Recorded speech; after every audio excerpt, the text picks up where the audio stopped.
If you or someone you know has been hit by cyber fraud, these next 5 minutes might be the most important you'll spend all day. It's completely normal to panic, but knowing exactly what to do and when to do it can make all the difference. All right, let's get right into your action plan. So, here's our game plan. We'll start by getting a handle on just how big this problem is. Then, we'll talk about the single most important concept, the golden hour. From there, it's all about action. What number to call, how to file your complaint, a few other essential things to do, and finally, how to recover and move forward. So first, let's just set the stage a little. This isn't some minor issue that affects a few people here and there. Nope, this is a full-blown national crisis, and it's growing like crazy. Just look at that number, 22,845 crore rupees. Wow, that's how much money was lost to cyber fraud in India in 2024 alone. And get this, that's a 206% jump from the year before.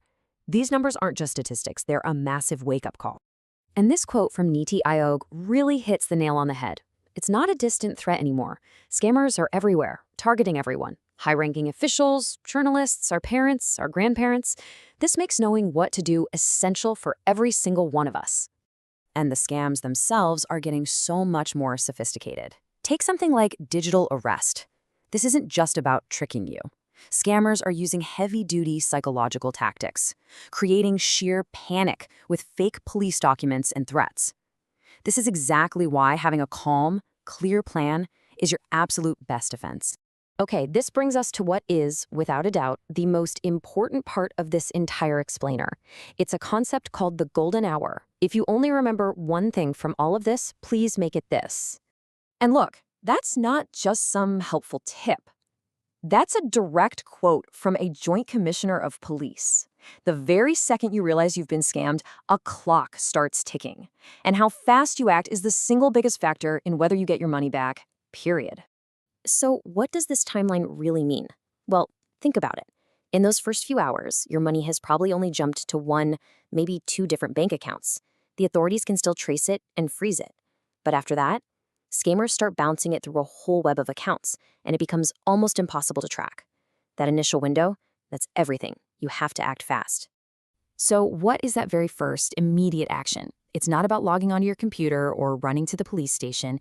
It's about making one simple, incredibly important phone call. This is the number, 1930. It's the National Cybercrime Helpline. It's free to call, it's open 24/7, and it has to be your first move. This line is connected to a system built for one reason, and one reason only: to freeze fraudulent transactions as fast as humanly possible. But does it actually work? Oh yeah, it works. In 2024, just in the city of Mumbai, this 1930 helpline helped save or block 202 crore rupees from getting into the hands of fraudsters. The system is incredibly effective, but it only kicks into gear if you make the call. I know that in a moment of panic, your mind can just go blank. So here is the exact script. Just say this: I am a victim of cyber fraud. On date at time, I was deceived into transferring rupees amount to the scammer's UPI ID or account number. My bank is your bank name. The UTR number is your transaction ID. I request an immediate freeze on the beneficiary account. It's clear, direct, and gives them everything they need to take action instantly. Okay, so you've made that critical first call. The immediate fire has been put out.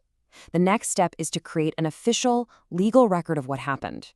This is what turns your phone alert into a formal investigation. And you do that right here at cybercrime.gov.in. This is the official Government of India portal for all things cybercrime. Think of it this way: the call to 1930 starts the freeze, but this website starts the case. And you absolutely have to do this within 24 hours of making that call. Now, I know government websites can seem intimidating, but this process is actually pretty straightforward.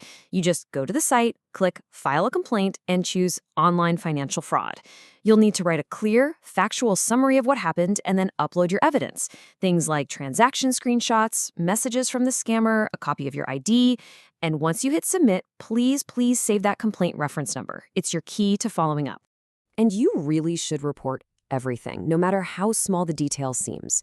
Scams like this digital arrest one are super complex.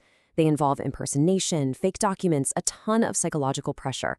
When you provide a detailed report, you're actually giving the authorities crucial data that helps them map out and dismantle these massive criminal networks. So, calling 1930 and filing your complaint online. Those are the two main pillars. But there are a couple of other things you should be doing at the same time to really lock down your finances and build a stronger case. At the same time you're dealing with 193, you should also be on the phone with your bank's own dedicated fraud helpline. Let them know what happened, give them the fraudulent transaction details, and your complaint reference number. This opens up a whole other channel to try and stop the money from going any further. Two more quick but super important things. First, head over to sanchezsathi.gov.in and report the scammer's phone number. This goes to the Department of Telecom, and they can block the number, which protects other people from the same scam. Second, especially if you've lost a significant amount of money, say over 10,000 rupees, you should consider filing a physical FIR at your local police station. This creates a stronger legal record, and sometimes your bank will require it for a potential refund. And what happens if you feel like you're just not being heard? Like you've done everything right, but nothing is happening? Well, you still have options. If your bank is giving you the runaround for 30 days, you can take your case to the RBI's banking ombudsman. And if the local police are unresponsive, you can go over their heads and contact your state's cyber cell directly. You are not powerless in this situation. Finally, let's talk about what comes after all the reports have been filed. Because honestly, the impact of these crimes goes so much deeper than just a bank account. Yeah, we have to acknowledge this. When you're a victim, you often feel this awful sense of violation, frustration, maybe even embarrassment, and your trust in people can take a real hit.